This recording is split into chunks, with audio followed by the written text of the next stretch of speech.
Good morning everyone. Basa na ng Bible guys. Mark chapter 14 verse 27 to 53 and Deuteronomy chapter 26 and 27. Mark muna tayo guys. Nandito na ako sa Mark. Jesus again predicts Peter denial. Start na. You will all fall away, Jesus told them, for it is written, I will strike the shepherd, and the sheep will be scattered. But after I have risen, I will go ahead of you into Galilee. Peter declared, even if all fall away, I will not. I tell you the truth, Jesus answered, today, yes, tonight, before the rooster crows twice, you yourself will disown me 3 times. But Peter insisted emphatically, even if I have to die with you, I will never disown you. And all the others said the same. Jesus agonizes in the garden. They went to a place called Gethsemane, and Jesus said to his disciples, sit here while I pray. He took Peter, James, and John along with him, and he began to deeply distressed and troubled. My soul is overwhelmed with sorrow to the point of death. He said to them, stay here and keep watch. Going a little farther, he fell to the ground and prayed that is possible the hour might pass from that if possible the hour might pass from him. Abba, Father, he said, everything is possible for you. Take this cup from me, yet not what I will, but what you will. So tinawag niya si Father God. Dito lang guys, tingnan nyo, si Jesus, ang pinipray pa rin niya, si Father God pa rin. Kaya wala talagang ibang God, kundi yung Father lang. Then, piyok na. Then he returned to his disciples and found them sleeping. Simon, he said to Peter, are you asleep?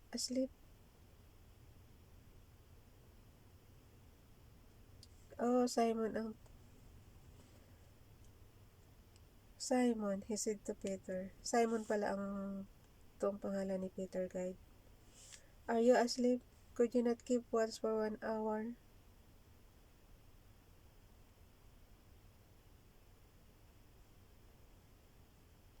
Watch and pray so that you will not fall into temptation. The spirit is willing, but the body is weak.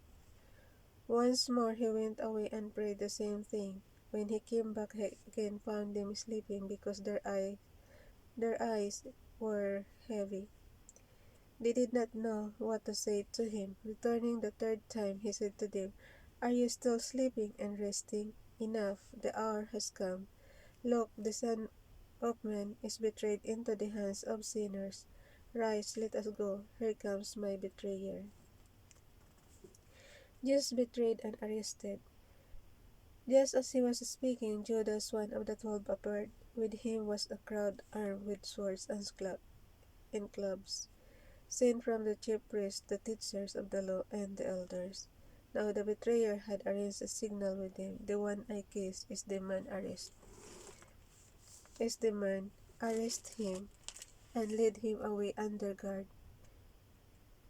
Going at once to Jesus, Judas said, Rabbi, and kissed him. The men seized Jesus and arrested him. Then one of those standing near drew his sword and struck the servant of the high priest, cutting off his ear. Am I leading a rebellion, said Jesus, that you have come out with swords and clubs to capture me? Every day I was with you, teaching in the temple courts, and you did not arrest me. But the scriptures must be fulfilled.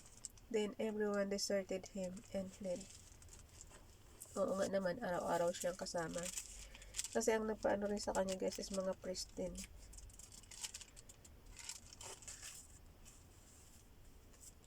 A young man wearing him and fled.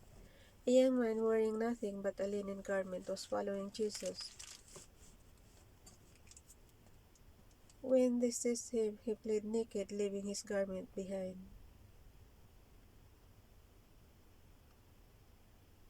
Oh.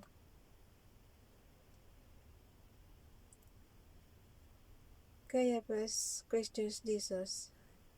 Verse 53, guys. They took Jesus to the high priest, and all the chief priests, elders, and teachers of the law came together. Okay na. Dito na tayo sa Deuteronomy 26 and 27. Ang haba ng Mark, no? Bukas Mark pa rin ang babasahin natin. Yung chapter 14. Deuteronomy 26 and 27.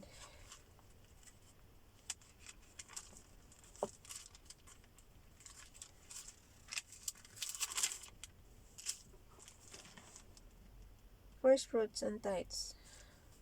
26, 27.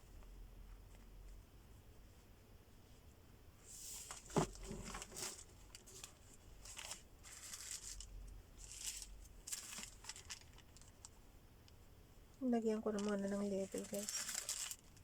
Kasi pag hindi, magdodoble na naman ako.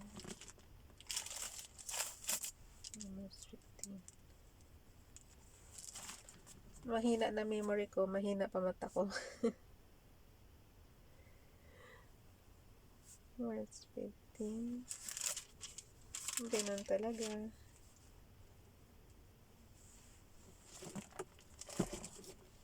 First fruits and tithes. When you have entered the land the Lord your God is giving you as an inheritance, and have taken possession of it, and settled it in it, take some of the first fruit of all that you produce from the soil of the land the Lord your God is giving you, and put them in a basket. Then go to the place the Lord your God will choose as dwelling for his name, and say to the priest in office at the time, I declare today to the Lord your God that I have come to the land the Lord swore to our forefathers to give us. The priest shall take the basket from your hands, and set it down in front of the altar of the Lord your God. Then you shall declare before the Lord your God, my father was a wandering Aramean, and he went down into Egypt with few people, and lived there, and became a great nation, powerful and numerous. But the Egyptians mistreated us and made us suffer. Ulitin ko nga, guys, parang ang ganda noon. The priest shall, sa verse 4, the priest shall take the basket from your hands and set it down in front of the altar of the Lord your God. Then you shall declare before the Lord your God, my father was a wandering Aramean. Oh, Aramean. And he went down into Egypt with a few people, and lived there, and became a great nation,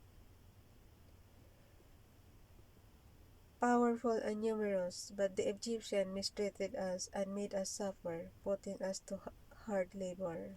Oo, naalala ko to eh. Kasi nga si Joseph nandoon na, diba, sa Egypt.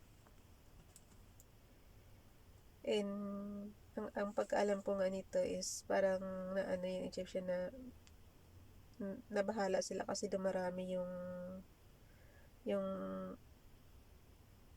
ano ni Israel. So parang yun nga, mistreated us and made us suffer, putting us to a hard labor. Then we cried out to the Lord, the God our fathers, and the Lord heard our voice, and saw our misery, toil, and oppression. So the Lord brought us out of Egypt with a mighty hand, and outstretched arm, with great terror, and with miraculous signs and wonders. He brought us to this place, and gave us this land, a land flowing with milk and honey. And now I bring the first fruits of the soil that you, O Lord, have given me. Place the basket before the Lord your God, and bow down before him. And you and the Levites and the aliens among you shall rejoice in all the good things the Lord your God has given to you. and your household. When you have finished setting aside a tenth of your produce in the third year, the year of the tithe, you shall give it to the Levite, the alien, the fatherless, and the widow, so that they may eat in your towns and be satisfied. Then say to the Lord your God, I have removed from my house the sacred portion, and have given it to the Levite, the alien, the fatherless, and the widow, according to all you commanded. I have not turned aside from your commands, nor have I forgotten any of them. I have not eaten any of the sacred portion while I was in mourning, nor have I removed any of it while I was unclean, nor have I offered any of it to the dead. I have obeyed the Lord my God. I have done everything you commanded me. Look down from heaven, your holy dwelling place, and bless your people Israel, and the land you have given us, as you promised on oath to our forefathers, a land flowing with milk and honey. Follow the Lord's commands. Verse 16, guys. The Lord your God commands you this day to follow these decrees and laws carefully. Observe them with all your heart and with all your soul. You have declared this day that the Lord is your God, and that you will walk in his ways, that you will keep his decrees, commands, and laws, and that you will obey him. And the Lord has declared the day that you are his people, his treasured possession, as he promised, and that you are to keep all his commands. He has declared that he will set you in praise, fame, and honor high above all the nations he has made, and that you will be a people holy to the Lord your God, as he promised. Consequences of obedience and disobedience. The altar on Mount Ebal. Abel. Abel. Moses and the elders of Israel commanded the people, keep all these commands that I give you today. When you have crossed the Jordan into the land of the Lord your God is giving you, set up some large stones and coat them with plaster. Kasi nga hindi na yata kasama dito si Moses. Pag mag-cross na sila ng Jordan, guys. Naparusahan din kasi si Moses eh. Coat them with plaster, write on them all. Sabi na sa'yo, pag kunting rebelde lang kay Father God, paparusahan ko di ba mga kamatayan, mga namamatay na sila. Si Aaron, minsan lang yung nagrebelde, na kamatayan din na parusa. Write on them all the words of this law. Kaya yung mga ano nito kay Joshua na lang to. Yung sila Joshua na lang ang mga naiwan noon.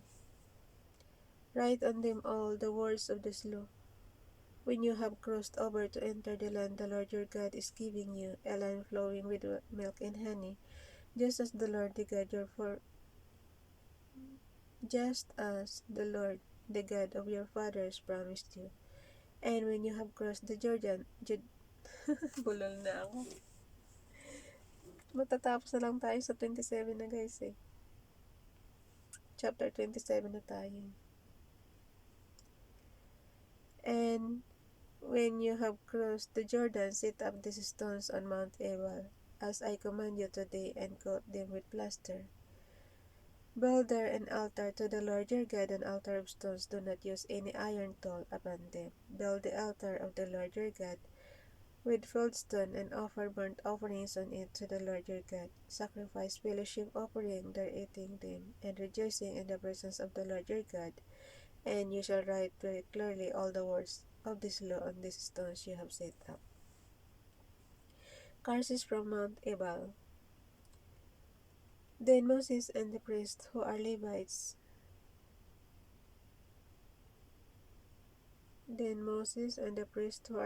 said to all Israel, be silent, O Israel, and listen. You have now become the people of the Lord your God. Obey the Lord your God and follow his commands and decrees that I give to you today. Sabi na sa inyo guys puro Israel lang yan. Wala kang mababanggit na Ano, di ibig sabihin, exclusive lang ang God kay sa Israel. Obey the Lord your God and follow His commands. Dito sa Bible, ha? Pero kasi ako, ang God ko is the one who make the heaven and the earth and everything in it. Only the Father one. Obey the Lord your God and follow His commands and decrees I gave you today. On the same day, Moses commanded the people, when you have crossed the Jordan, the tribes, kahit hindi tayo Israelites, God, guys. Kasi dito talaga pang Israelite lang siya. So, yun. On the same day, Moses commanded the people, when you have crossed the Jordan, this tribe shall stand on Mount Gerizim to bless the people. Simeon, Levi, Judah, Issachar, Joseph, and Benjamin.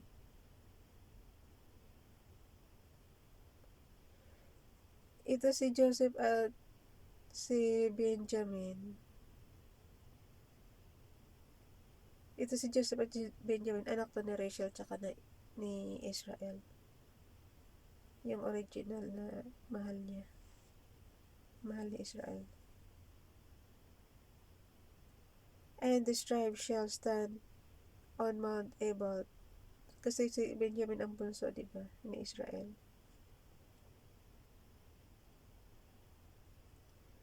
And this tribe shall stand on Mount Ebal to produce carves, Reuben, Gad, Asher, Zebulun, Dan, and Naphtali.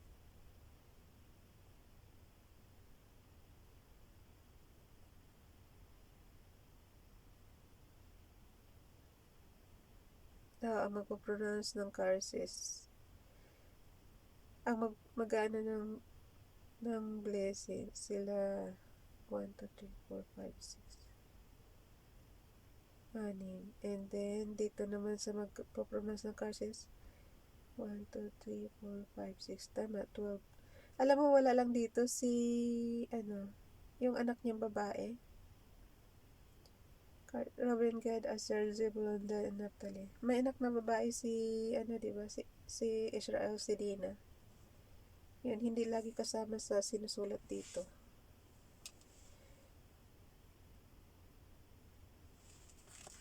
Wait lang, guys.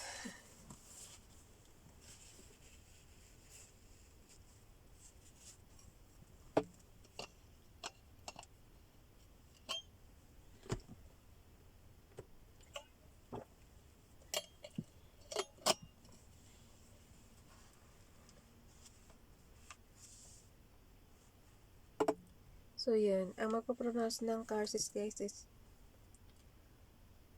to pronounce curses, Reuben, Gad, Asher, Zebulun, Dan, and Naphtali. Yung tribes ng anim na to.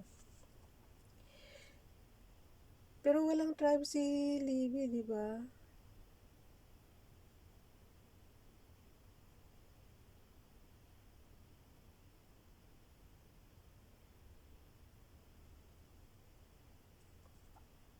Yan mo na yan. The Levites shall recite to all the people of Israel in loud voice. Cursed is the man who carves an image or casts an idol. Hala. Yung mga sumasamba sa mga guys. Yung mga images.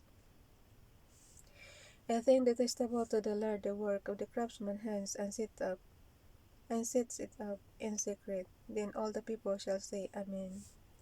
Cursed is the man who dishonor his father or his mother. Then all the people shall say, Amen. Uminom kasi ako ng tubig. Ayan yung tiyan ko na naman. Cursed is the man who leads the blind astray on the road. Then all the people shall say, Amen. Cursed is the man